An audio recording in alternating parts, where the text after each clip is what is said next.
Hello, and welcome to our show, Crooked Doctors. Malik, do you want to put up the still? So today is Friday, June 7th, 2013, and we're here in the studio today with Alex Sanchez. And do you want to introduce our guest? Paola Gonzalez. She's the daughter of a 9/11 hero who just recently passed away a month ago. And we've got Jayson Burg from Jersey City.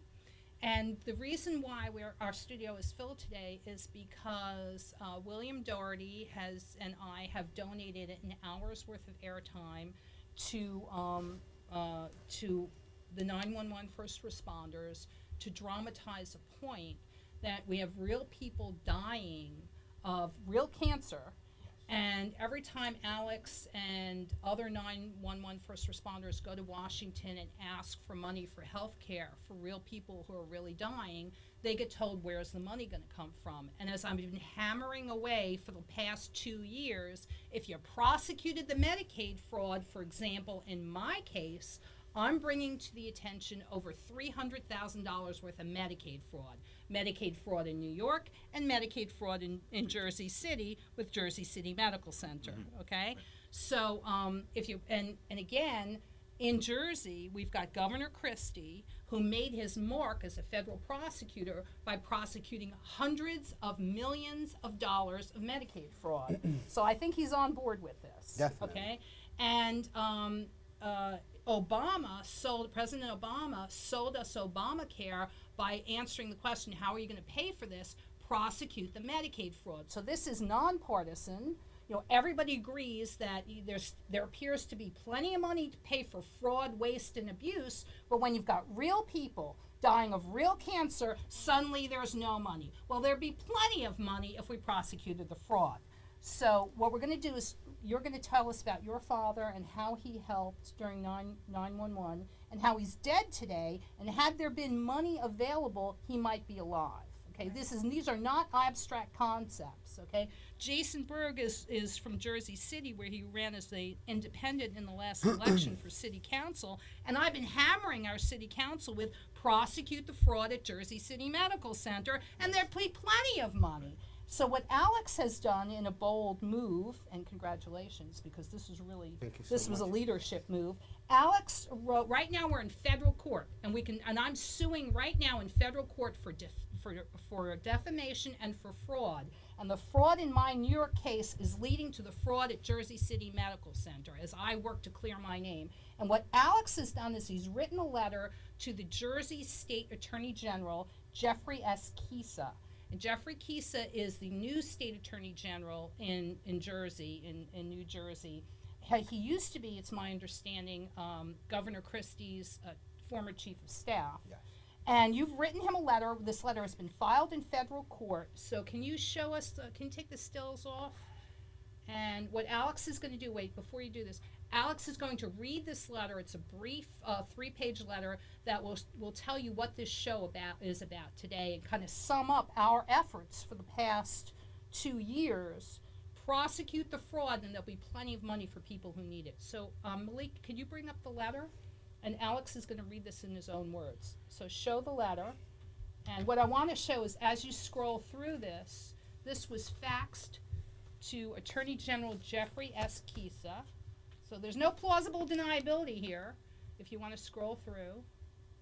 And this was filed in federal court if you keep scrolling. Okay, so this is United We Stand. Stop right here for a minute, Malik.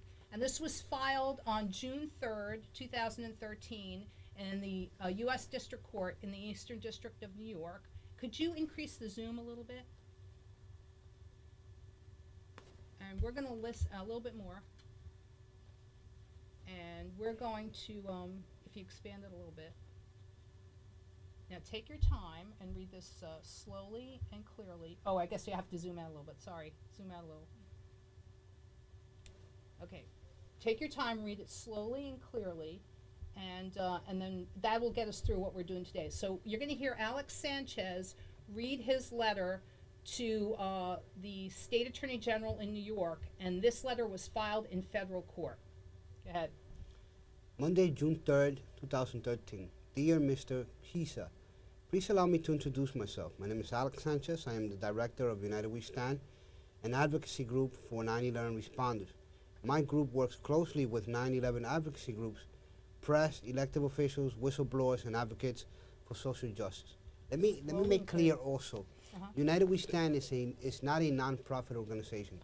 It's basically two citizens exercising their duty as citizens through advocacy and political activism. And you work with John Field and other groups, and I'm My sure mentor, yeah, and yes, I'm sure the your Feel Good group is Foundation. going to be expanding. And just like my Tenants United group is in its infancy, but it's going to be starting to expand. Malik, can you just scroll over a little bit to the right so they can see the letter? And as Alex reads this, More. yeah, that's good. That's great. That's great. Now stop there. And as Alex reads this, can you scroll through it because this is the important point. Brief statement of the issues. Prosecute the fraud.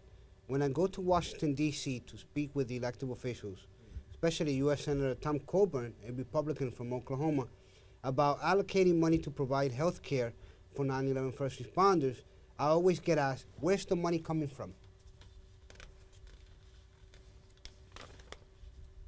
My answer, prosecute the fraud, Senator Coburn, has spoken publicly about hundreds of millions of dollars of taxpayers' money wasted in fraud. For instance, they need to be prosecuted aggressively. I am in agreement with Senator Coburn. There appears to be plenty of money to pay for millions of dollars of medical fraud and other fraud, Medicaid waste, fraud. and abuse, but not money to provide health care for 9/11 first responders. This is not an abstract concept. In Jersey City, New Jersey, Lydia Radin, for example, has brought to the attention of law enforcement over $15,000 in Medicaid fraud committed by Jersey City Medical Center, as well as other crimes in New York.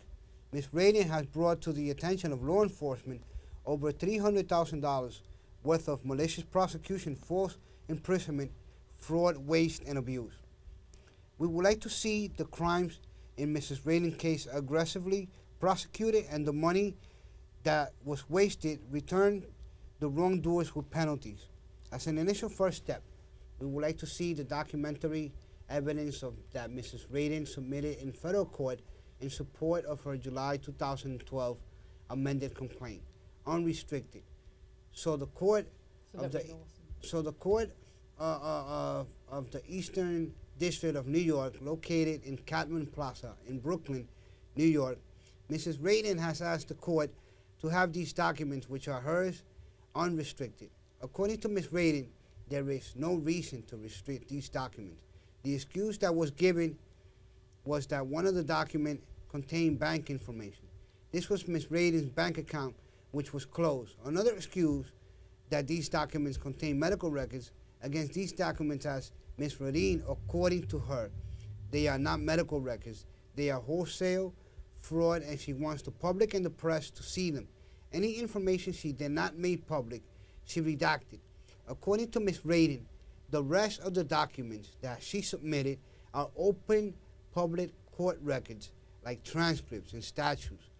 Certainly there is nothing about statutes and transcripts of open public court proceedings that have to be restricted. According to Ms. Radin, those documents that Judge Fass in New Jersey, for example, deliberately falsified in open public court documents to inflict harm intentionally for the ease of reference. Ms. Radin has provided Exhibit G, the document she claims Judge Fass intentionally falsified, according to Ms. Radin, on September 25th, not September 24th, as stated on the document. She showed Judge Fass rent payments to her landlord, had cash in late September of 2008. Exhibit F, also submitted in federal court and attached here also for ease of reference, thereby accepting her as a tenant and waiving all previous actions against her. Namely, the judgment against her made in early 2008, according to Ms. Radin. She never asked Judge Fass for an order or for orderly removal, namely an extra week to move out of her apartment in Jersey City.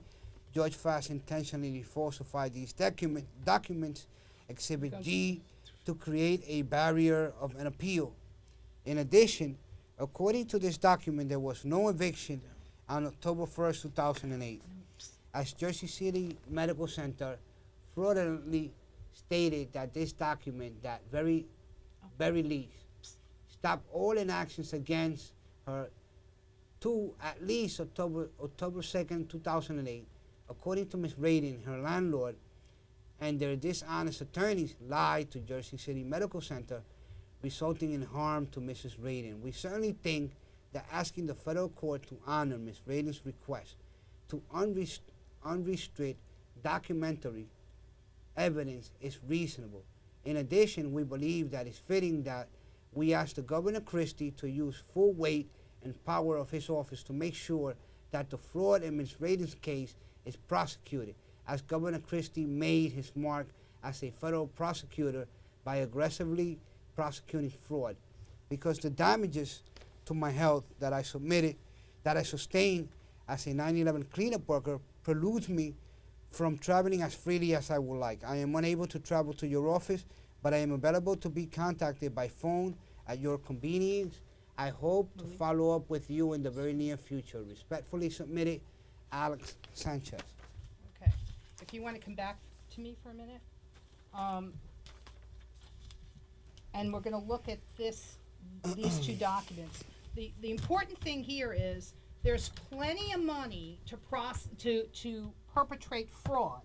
In my case, over $300,000. Okay, I've been hammering. How often have you seen me go to the Jersey City Council? For the last 4 years. For the last 4 years. I want to show you a document that I put into. Can you go to back to the documents? I'm trying to give you the clearest examples that I can. Can you go to Exhibit G? It's page number 5, right there. That's good. This was if you just scroll through this a little bit. This was right now. This is an exhibit. No, if you go to the left, right a little bit. Okay, and then scroll down. Yeah, I know. If you just scroll down here a little bit. Okay. First of all, scroll down a little bit because I want to show. Okay, down a little bit more. This is Exhibit G. Right now, this is in federal court. Okay, so we got at least 4 federal judges looking at this. If you scroll up a little bit more, here's what Judge Fast did. Now, Judge Fast is a landlord-tenant judge in Jersey City. Scroll up a little bit more, and scroll up just a little bit more.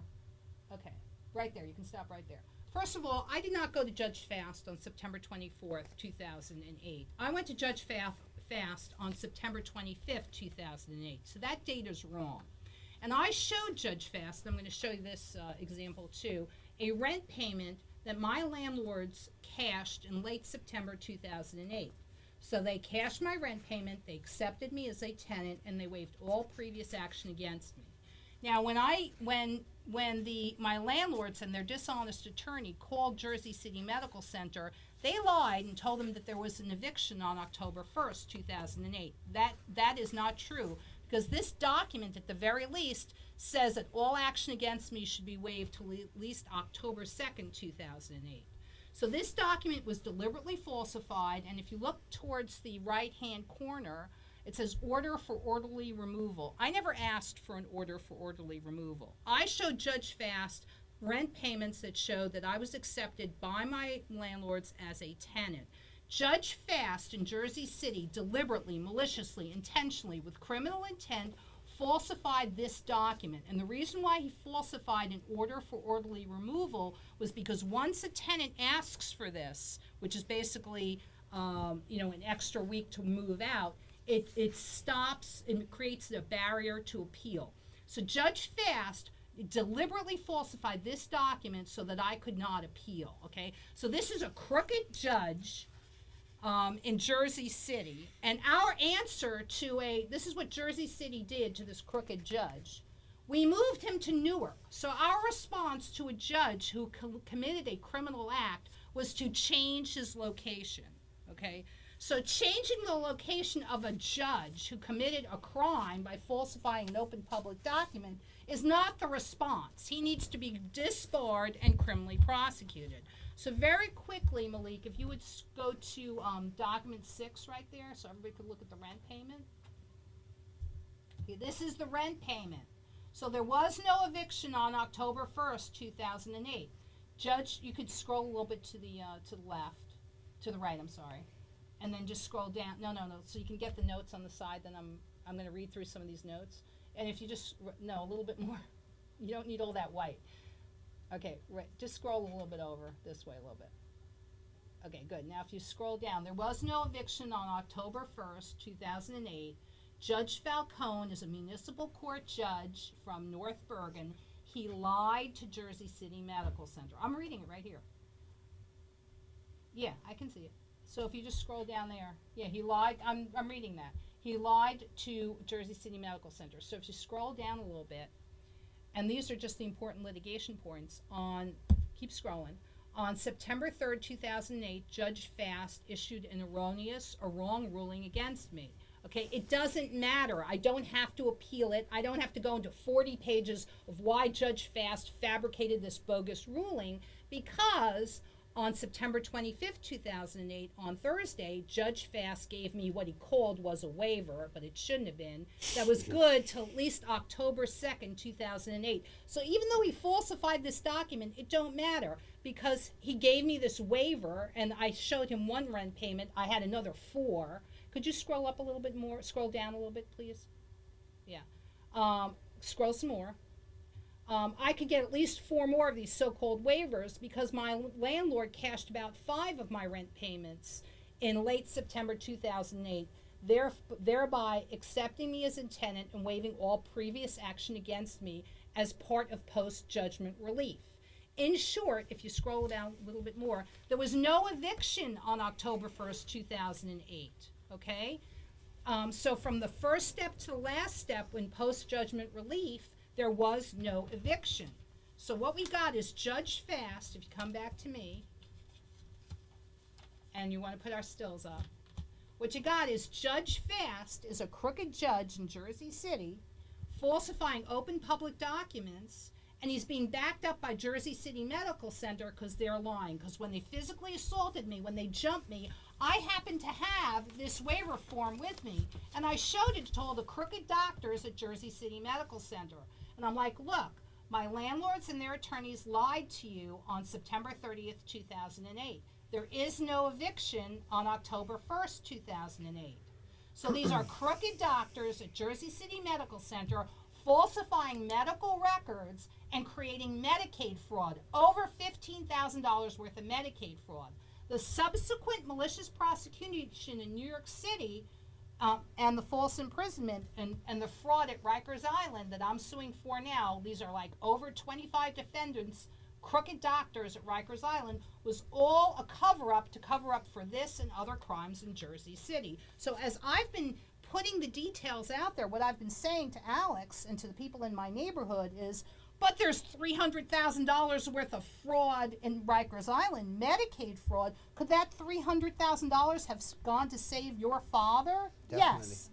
So if you'd be so kind as to introduce your guest and tell, this is how her father volunteered his time, not only to help in 911 But also to document the tragedy itself. And but Who at, was the, he? at What the did he same do? time, He was a I would also photojournalist? like to bring information as always along. We have lost 1,300 people after 9/11 due to 9/11 debris exposure. Paola's dad was number 17 this year alone. So go figure. Being a responder, being someone who live in the community, the children, and the residents, because as you know, 9/11 contamination does not discriminate from the very elite, those who live in the financial district and around the lower Manhattan area, to the middle class, firefighters, police officers, hard hats. And then you had people who came in, mass cleanup workers, but you also had another group of people, volunteers like Paola's dad, who went in there as a volunteer of the American Red Cross, but at the same time documented the tragedy because he was an AP photojournalist. So Paola can be So you live in more helpful Washington than I can. Heights? No, I actually live in Brooklyn. Your father lived in Washington Heights. My father lived in Midtown, actually. Okay. At the time, currently, he was living in Brooklyn, but he's as of within the last 4 years, he was living in Midtown, Manhattan. And to basically what Alex was saying, yes, my dad was a volunteer, but he was also a photojournalist. He volunteered just because that's who he was. So before 9/11 happened, before the tragedy happened, your father was a photojournalist, Right. and apparently he was very good at what he did.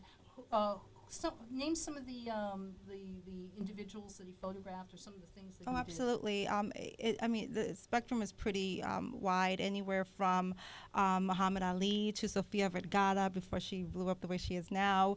Politicians like Mayor Giuliani, a lot of Al Sharpton, a lot One of my political favorites, folks. I don't mean to interrupt. Pele. I mean, the Pelé, the greatest soccer player in the world. did. So your father is well respected in his field. He's doing very good work. Absolutely. 9/11 happens, and he goes down and he volunteers his time to help. Right. My father loved this country. He came here in the early 80s. He brought us along from Colombia, and he's just one of those people who, regardless of how much money he had in his pocket, he would always give back to the communities. Is part of what he did. Aside from being a photojournalist, he also was a humanitarian. And when 9/11 happened, like most New Yorkers and Americans, it's just something that struck us to the core. And he went down there to volunteer, regardless of any. He didn't have any afterthought of what the His record first production thoughts was. were, "Oh my gosh, something happened!" Absolutely. And you rush in, like a lot of people rushed in Without like, what do we thinking do? twice, exactly, about Right. his health or any consequences because of it. So So as a result of his breathing in and ingesting and all these poisons that were aerosoled, years later he got cancer. right, my father cancers. actually started working the very next day in Ground Zero. He worked there until about May of 2002, and he, from the photos that I've seen, he didn't have anything more than just a cloth mask. And he did a variety of different tasks there, from taking photos to document the sites, to driving other first responders to different destinations at Ground Zero, and also helping serve food. So a variety of different tasks, whatever needed. Right after his last few days of working at Ground Zero, he just started having these really severe respiratory illnesses. He was suffering from sleep apnea and just a variety of different symptoms from the cancers that he started getting from 9/11. So, What kind of health care was provided to him? well, at the time, my father, he died at the age of 69, and at the time he was on his he had exhausted his personal insurance, so he was on Medicaid, and he just recently, within the last year, was able to get treatment from a 9/11 related fund to help him with his cancer. And So let me ask you something. sure. Because we're going to push we're pushing this Definitely. into, And I you really just want to jump in here. Yeah. When Alex tells me about all the lobbying efforts and the huge effort, he goes down to Washington. Some of the 911 first responders that you introduced me to have been down to Washington 200 times.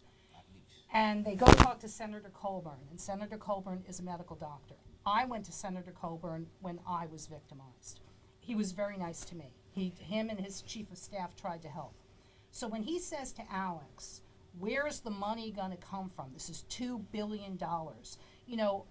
With great respect, sometimes the 911 first responders get their backup, and they're like, we don't care. We gave our lives, and we're dying here. And there's plenty of money to go to Iraq, Afghanistan, and do all these other things that we should have never done as a nation. But here's the thing, it's a good question. Like, I'm defending Senator Coburn because it's a good question. The best that Senator Schumer could come up with was, we're gonna create a new tax on a foreign, companies Company. that wanna come into America to do business. So we're gonna tax and spend, tax and spend, tax and spend. That's not working anymore.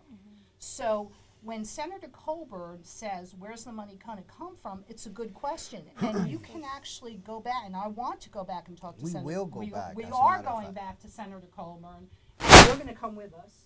And we're gonna, because you're right there in Jersey City, where this happened to me, and we're gonna put Steve Bullock to shame, and the rest of that city council that has been listening to me for 4 years, talk about prosecute the fraud.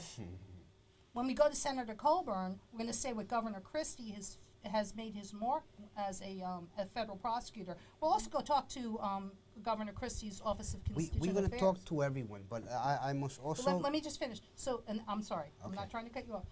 So when Senator Coburn says, where's the money going to come from, prosecute the fraud. Exactly. Okay, prosecute the Medicaid fraud. In Jersey, when Governor Christie was a federal prosecutor, and there's no excuse here because this made the front page headlines over and over. There's no plausible deniability. Hundreds of millions of dollars. There was one case where the Medicaid fraud was so massive that there literally had to be rooms full of people doing it. So if there was prosecution for Medicaid fraud, and President Obama was going to have to back us up here because he sold us Obamacare. and- 2008. That's what he ran on, and we're going to get rid of programs that don't work, which is prosecute the fraud, and we're going to continue to invest in these programs that do work. Let me emphasize, Lydia, why we need to go back to D.C. and local and state government is because we need to very much do what exposure science teaches us. If you were exposed to high level of toxicity, you need long-term, lifetime medical treatment. We only got 5. And one of the reasons we got 5 was because our legislation got molested in the U.S. Senate. We need to meet with the president, and we're going to get that meeting through the president, through members of the Senate, like Senator Coburn himself. We can tackle these 2 issues, and we can become a better country. It's not about let's move forward. It's about let's make America work. And one of the ways you make America work is when you legislate on behalf of we the people. Jason, you live in Jersey City. Yes. And are you willing to, let me give you this mic. Are you willing to follow up? Because this is in federal court right now. I'm suing for fraud in federal court right now. The least amount of action that these 4 federal judges, and I'm going to name them, Federal Judge John Gleason, Federal Judge Pamela Chen, Magistrate Judge Vera F. Scanlon, Chief Judge, and I hope I don't mispronounce her name. Will you help me here? Chief Judge, hold it, let me make sure I don't mispronounce her name. This is the Chief Judge, Carol Bagley. Amon. Carol Bagley Amon. Okay, so you got 4 federal judges. Their excuse cannot be, Lydia Radin's doing her little defamation suit, her little fraud suit. No, these are court officers, and the least amount of action that these 4 federal judges can take, because they have prima facie evidence of over $300,000 worth of fraud, waste, and abuse. The least amount of action that they can take is to report this for federal prosecution. And right now, I should be talking to a federal prosecutor to have the district attorney's office prosecuted, to have the crooked doctors at Rikers Island prosecuted, and I demand that this money is recovered with triple damages and penalties, because this is $1 million that could have gone to save your father. Exactly. Okay? This is $1 million. There are people dying. When I get John Field in here, I swear he is going to. He puts me to shame. I mean, passion is an understatement. Relentless. Relentless. Our lifeline in the 9/11 community. And when we go to Senator Coburn and we say, that's a good question, you had a right to ask, where's the money going to come from? It's going to come from the crooked doctors at Rikers Island. You should see my falsified records. I have a stack, I'll bring them next week. I have a stack of falsified records like this to do Yeshiva University's dirty work.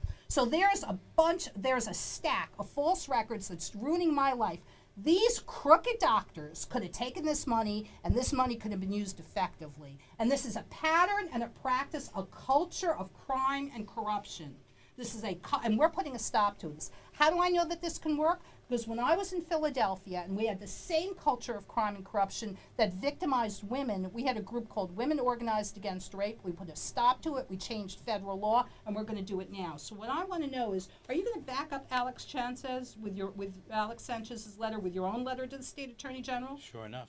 Okay. And it makes sense. And we're all going to be victims. If this is happening for 9/11 people, we need to be more vigilant for ourselves as a community.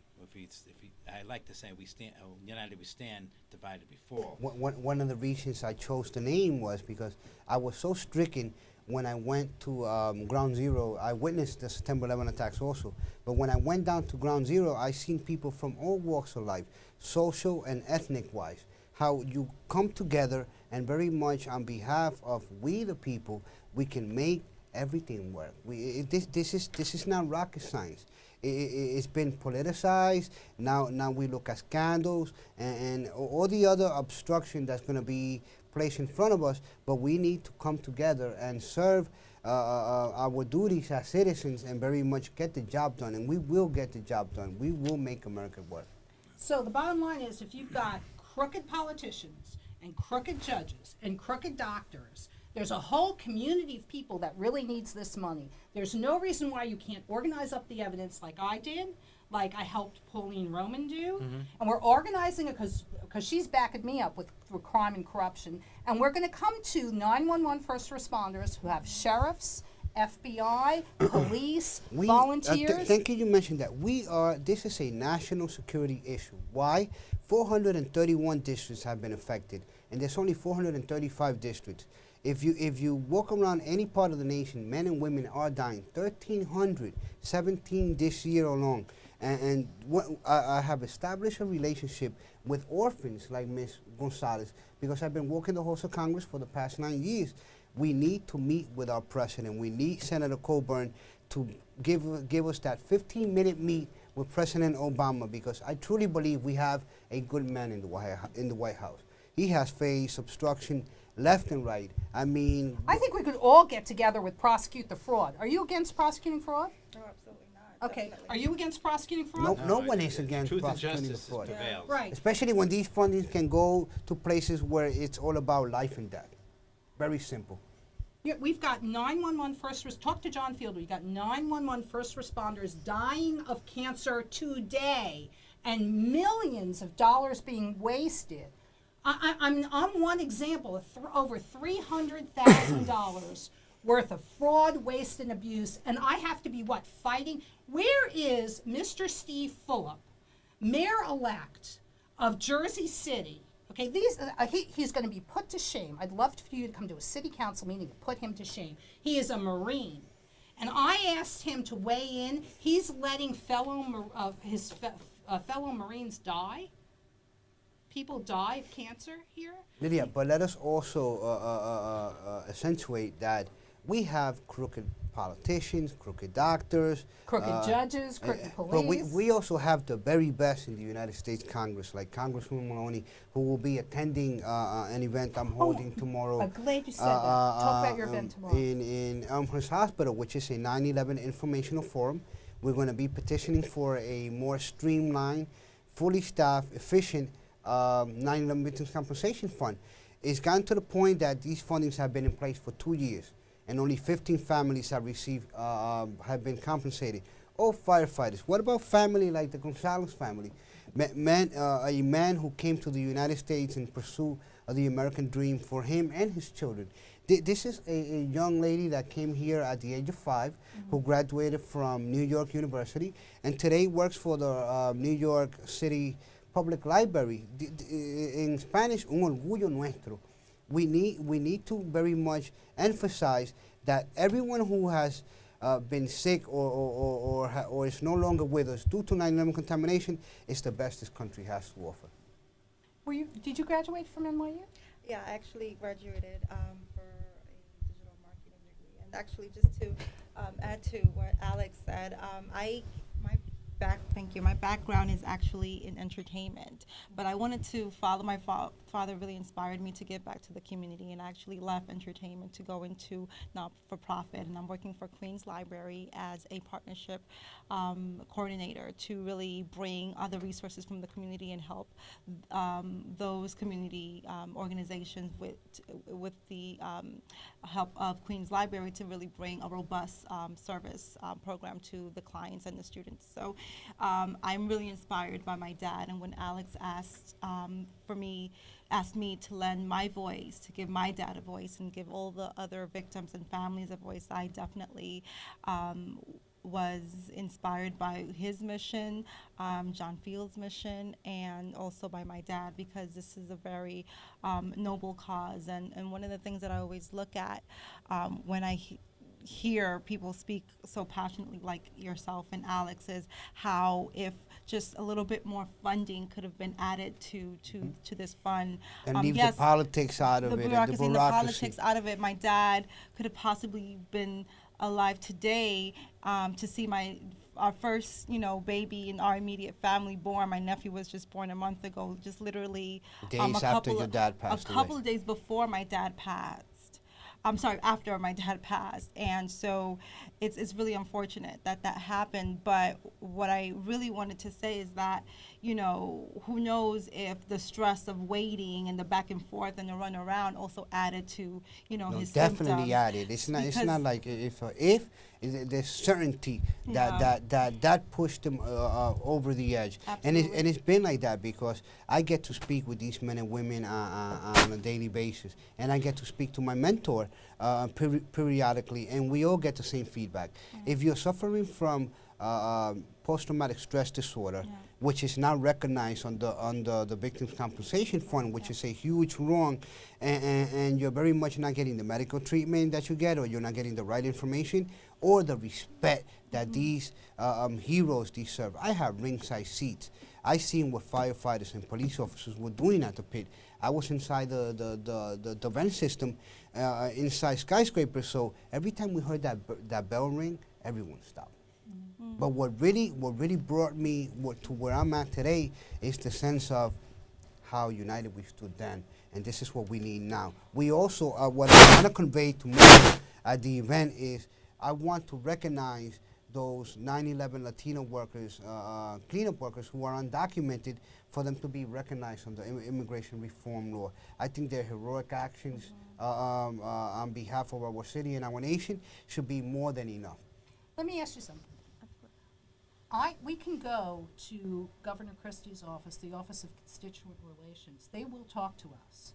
So we can. They have to talk to us. They are. No. This is what I'm saying we can do, because we can talk all we want, but unless somebody actually gets on the train, goes down there, and talks to somebody. I hand delivered Alex's letter to them last week, and thank God Governor Christie's there, because we would have been things would have been much worse for us. But we can go there, and you're going to write a letter just like this. I'm gonna give you a draft in the next day or two. We can go there. We can hand deliver Jayson Burg's letter, because you've been a community activist in Jersey City for how many years? I'm 60 years old, and I've been an activist for 44, and I've been enjoying what I do in the community. This in the last 4 years, I started a group called Green Waters to help the people do something with adopt-a-lots, and also working with the homeless when I was younger. And the thing here is that one of my slogans was victory through service. And victory through service is very important, because as a community, we need to be helping each other. There's not a lot of money there, but there's a lot of manpower there. And when we put ourselves together and to find what we need, we can do a lot with nothing. Yes. In fact, one of the I don't know if it's a criticism, but it was a comment. One of the comments I got when I went to Washington was, they said, because I'm so cost effective, you would not believe how cost effective I was noted when I was working for a Fortune 300 company, And they're like, Lydia doesn't need a budget. She finds ways to do things without money. So, but I was so cost effective that one of the comments I got from one of my commentators / critics in Washington when I went to talk to Senator Coburn and Senator Grassley was that they never saw a person do so much with so little. Yeah. So the bottom line is, we can, when you write this letter, and it's going to happen in the next couple days, we can, and are you available, come with us to Governor Christie's office, to the Office of Constituent Relations. We're going to give this to the State Attorney General in Jersey and say, prosecute the fraud. You can write your own letter. Would you be willing to back? Okay, you'll write a letter. You'll write a letter. This is the beginnings of the movement here, okay?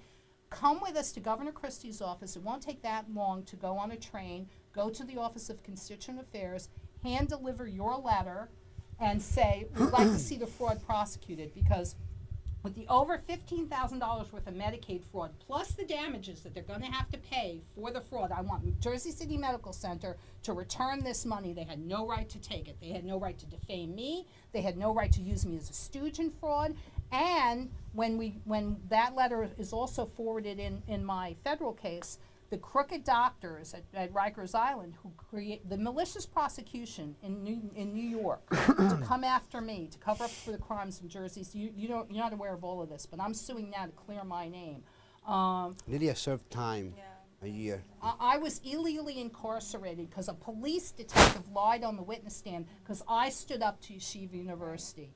They had done horrible things. I had Orthodox Jewish students calling me and asking me for help. I outed them on a number of different issues that our city council in Jersey City has known about for 4 years, because I've been hammering them with this for 4 years. And now all the little ants are getting together, and we're an army that's not going to be stopped, because you got Pauline Roman, who's not going to be stopped. You know, you got Jayson Burg, who's not going to be stopped. You got Alex Sanchez, who's not going to be stopped. We have Paola Gonzalez, who Who's recently joined us. not going to be stopped. Emmanuel Chekhov is not going to be stopped. You know, I can go down this road. We are not going to be stopped. So you think we're all a bunch of little ants, but we're all getting together. And when you prosecute the fraud, not only is the over $300,000 going to have to be returned, but I want triple damages. So triple damages means there's $1 million. So single-handedly, we will return $1 million to the Victim Compensation Fund. And you're going to tell me John Field is not going to back us up and say, they just found $1 million. You know how much that $1 million could provide for health care? Especially now, because Sequester has taken $17 million from the medical treatment program on a yearly basis for the next 4 years. That will be, well, you do the math, approximately $260 million. But for those who really believe they need money in order to make our country work, I am living testimony. United We Stand, like I mentioned at the beginning of the show, it's not a non-profit organization. I have good news about the organization in the very near future, but at the same time, we do not receive a dime from a private entity or the federal government or any government whatsoever. And we have managed to provide leadership on behalf of 500,000 people, 2 guys. So you can only imagine when you gather a whole group of people. Well, when I say 2 guys, it's more, but I'm saying United We Stand. Because just with the Feel Good Foundation, it's very much thousands and thousands of people. But I got to tell you something. When you're doing an event tomorrow, so at Elmhurst Hospital tomorrow, Alex in Queens, Alex is organizing the auditorium in Elmhurst Hospital in Queens, in the auditorium from 3 to 5. Congresswoman Carolyn B. Maloney will be there. Yeah, she is very much the person who drafted the 9/11 Health and Compensation Act. And she has been fighting for the men and women who have been exposed for the last 9 years. And she's a fighter, as you know. They call her the pit bull. And I've been She's gonna love me. I've been here numerous times stumping for our congresswoman. And one of the reasons I have not become a non-profit organization is because I want to campaign for these men and women. We cannot wait till 2016 when we have, I know you don't like to hear this name, Hillary Clinton or Chris Christie in the White House, right? Hillary Clinton ain't getting past me, okay? Because she was my U.S. Senator. I went to her. She was a woman. She sat on the Education Committee. Every senator I went to. We feel very different about but I our can former tell you what, Secretary of before State. we get there, because this is like 2019. Today, you Yes. have people dying today. 2016. And I'm sorry, 2016. Thank you for correcting me. Today, and I can tell you this, based on his past behavior, I could guarantee you that Governor Christie will help. He is not going to neglect his Certainly. 911 first responders in Jersey City. It's unpatriotic to do something of this nature. Abraham Lincoln said, a nation who does not honor its hero will never endure. And one of the reasons I really believe President Obama will be, the ball will be in our court is because he's very fond of our 16th president. He even took the oath his first time around with the Lincoln Bible. So But I can tell you this too. When Sandy hit and President Obama came to talk to Governor Christie and everybody was criticizing them, one of the things that Governor Christie said was, hey, this is a natural disaster, okay? This is not a Republican disaster. This is not a Democrat disaster. We are Bravo. Americans, and this is a natural And that's what government's supposed to do. So I can tell you, in the next week, and I'm going to get this commitment from you, in the next week, your letter and your letter, which we are going to hand deliver, we're going to give it to the State Attorney General in Jersey, and then we're going to hand deliver this to Governor Christie's office, and we're going to ask them to make a phone call because our president could give you 15 minutes of his time. So when Definitely. our Governor Christie in New Jersey makes a phone call and says, you can give these people 15 minutes of your time, I promise you you're going to get it. And when, wait, let me just finish. And when Senator Coburn says, where's the money going to come from? And that's a really good question. Prosecuting the It's fraud. going to come from prosecuting the Medicaid fraud. How do I know? Because just in the last couple months, Senator Coburn was standing up speaking publicly about the hundreds of millions of dollars that's wasted in Medicaid fraud. And today, we are While citizens like Adan Gonzalez are no longer here. right, because and they don't lack- you downgrade United We Stand as, hey, we're two guys. The last time I was at one of your events, there were 200 people in the room. Like tomorrow. Tomorrow will be 200 200 plus. people in And the we room. will be exercising democracy at its best. And I also want to mention that tomorrow I'll be recognizing Rubiela Arias, who's an undocumented 9/11 cleanup worker, who, thanks to the Feel Good Foundation, I have invited her on numerous occasions to come to D.C. and very much educate, because as you know, we're not a personal interest group. What we do is educate members of the legislative body, the judicial system, and the executive branch. We've been doing it for the past 9 years. But we need to take care of our own. These are the words of my mentor, John Field. In the military, we do not leave ours behind. We cannot continue to portray this message to future generations and to the international community. I also want to focus on an event that happened in the White House on Wednesday, where President Obama received a sports franchise because they won a championship. I think it was the Baltimore Ravens. If the Baltimore Ravens can go in the White House and be celebrated, so can 9/11 first responders. Thank you. Just a point of information. You should go for your nonprofit, and then when you get a nonprofit, then you have a PAC that can do your political end. That way you can.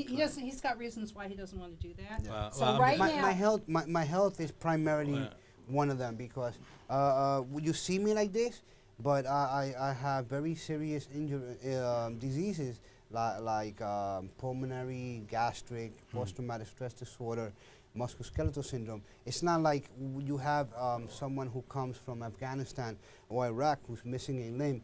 Our diseases are invisible. Right. Cancer's most are. Exactly. I'm just looking because I want to keep a time on the reason why Alex could, if he wanted to, expand this. He's had people who've offered him a lot of money. Yeah. He's staying at a level with United We Stand for particular reasons. One is his health reasons, and the other reason is he wants to be able to do things with United We Stand that he can't do if he were to be a nonprofit, which we'll discuss later. So right now, this is nonpartisan, bipartisan. We're working together. It's when Alex chooses blue and red for United We Stand, because this is across the aisle here. There's nothing that divides us here. You've got people Here we go. who really, really need health care. And where are you going to find the money? Well, Senator Schumer, Charles Schumer, is my senator. Oh no, he's afraid of me because when I go down to Washington, I embarrassed him. I outed him in front of the entire Democratic Party. And I'm like, Senator Schumer, I'm your constituent. I'm a crime victim. What happened to me was wrong. He is a great big fat liar. He wrote a number in my book, told me he would help me. He refused. So Senator Schumer's response to this was tax and spend, tax and spend, tax and spend. That's not going to work anymore. And what really bothers me is there's all this money for fraud, all this money for persecution, all this money to do crime, all this money to further the culture of crime and corruption, but no money for people who are dying. People like your father didn't think twice when he ran down there to help, okay? That's the part that's And I'm sorry about that. Yeah. Please. No, that's the part that sting the most, knowing that he had absolutely no hesitation to go out there and put basically his life on the line. He did And- basically, he offered his life. Yeah, and to see just the treatment, afterwards, it's really part of what just adds to the physical pain, the mental stress and anguish to know that, this is not what he expected from his country, because he came here and he became a citizen, and he basically He believed in the instilled American dream and instilled certain work ethics and morals in us to know that, when you can, you help others. And that's what you do to then be a better person. And on a larger level, I think when you offer your life in service to others, what you're really doing is showing God that you love Him. Yeah, So absolutely. how do you show God that you love Him? You offer your life in service to others. Right. So that's exactly what your father. Your fellow man. That's exactly what my father believed in. That was his principle of life. You know what? I will give you my last just so you can have as well as I do. Yeah. So I feel confident that when all of us go down and to Governor Christie's office and hand in our letters and say, because we're handing in letter after letter after letter. This is the movement. Prosecute the fraud. I want the money back. I want the wrongdoers prosecuted, because that's going to send a message. Okay. So this is starting now. This is a very bold step. How much time do we have? I think we've got about, how much time do we have left? Tony?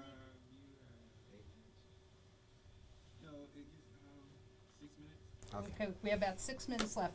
There are very few people that would challenge the status quo, that would take a stand here and say, I'm not keeping silent. And all of this unites us. The Republicans are not going to be against prosecute the fraud. President Obama is not going to be against prosecute the fraud. No one will be against doing the right thing, like prosecuting the fraud. No one. I have small business owners. When I went to one of Governor Christie's open town hall meetings, and they were criticizing Obamacare, and they're like, prosecute the fraud. We were promised that the fraud would be prosecuted. So when this money is recovered, and we're not going to stop, because next week I'm going to follow up. Every week I'm going to follow up. We're going to do the fraud watch, or John has 911 health watch. Well, this is week one. Mr. Fraud Watch, I like that one. Did you prosecute the fraud this week? Did you prosecute the next week? Shirts. Yeah, no, we should. And also, let us That's also a great idea. let us also concentrate on very much making bureaucracy work. We see it time and time again. 9/11, Katrina, the Gulf spill, and just recently Sandy, where these funding have been in place for quite some time, and they don't get to the people that are in dire need. The American Red Cross has $1 million, while people in Staten Island and in the coast of the city of New York are in dire need of these fundings. We cannot continue to let people die like Paola's dad. We need to compensate the people when they are alive. We need to take care of our people now. We don't need to go overseas while our country is very much being in the shanks. We need to take care of America and bring those, make those stars sparkle all over again in our flag. And I can tell you this, because this is my secret weapon.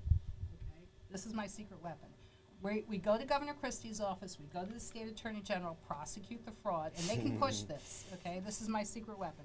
We'll go down to Washington. We talk to Senator Colburn. We want 15 minutes with our president.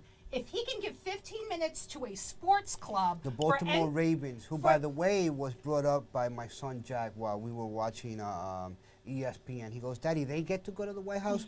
He's been walking the halls of Congress since the mere age of 5.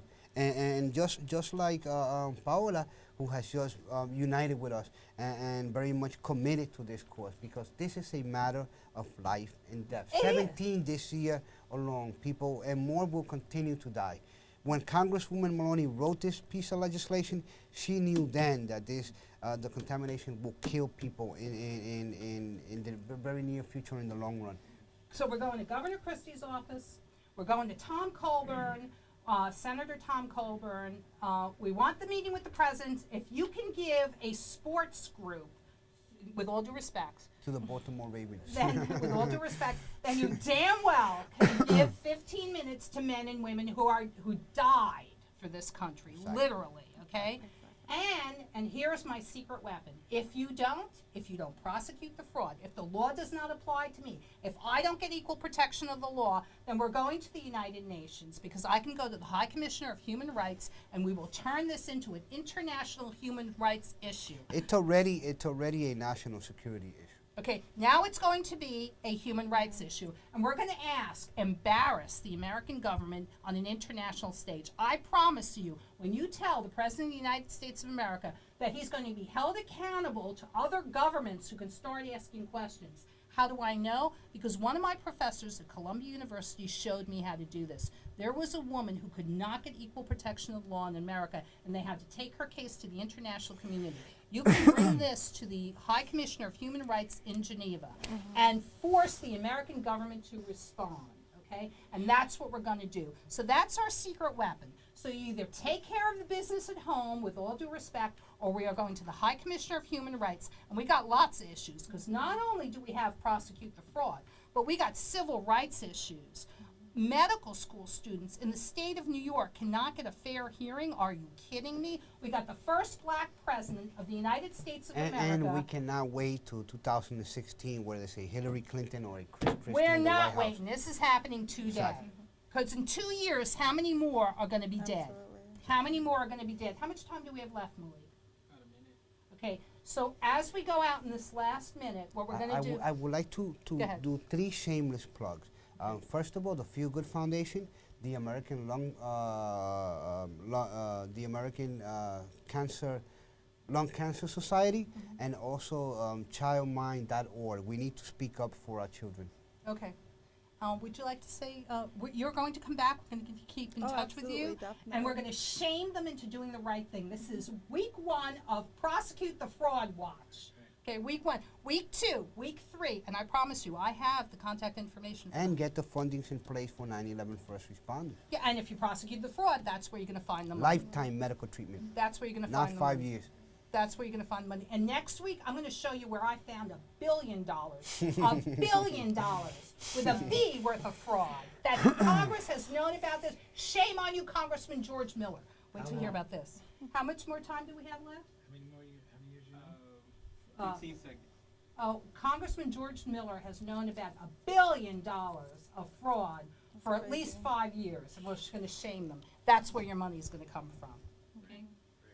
Lydia, thank you so much for giving me the opportunity to bring a Anytime. dire need of the 9/11 community It was once wonderful again. meeting you. Thank you so much. I'm really just Nice proud to meeting be you. my dad a voice.